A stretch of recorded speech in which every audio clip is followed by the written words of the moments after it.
महायुतीत आणि आघाडीत मतं कशी ट्रान्सफर झाली यावर आता चर्चा सुरू आहे। कुणाची मतं ट्रान्सफर झाली नाहीत यावरही मंथन केलं जाणार आहे।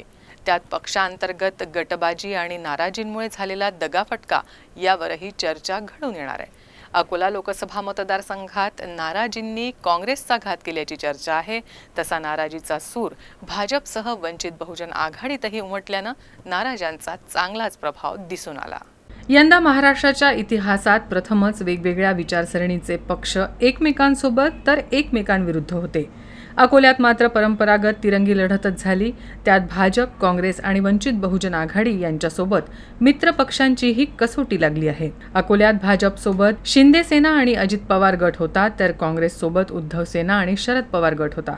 मित्र पक्षापेक्षा दोन्ही पक्षातील उमेदवारांना स्वपक्षीय नाराजांचाच त्रास अधिक झाल्याचं दिसून येत आहे। भाजपचे अनुप धोत्रे यांच्या उमेदवारीवरून झालेले नाराजी नाट्य आणि काँग्रेसमध्ये डॉक्टर अभय पाटील यांच्या उमेदवारीमुळे प्रस्थापित दुखावले गेले होते।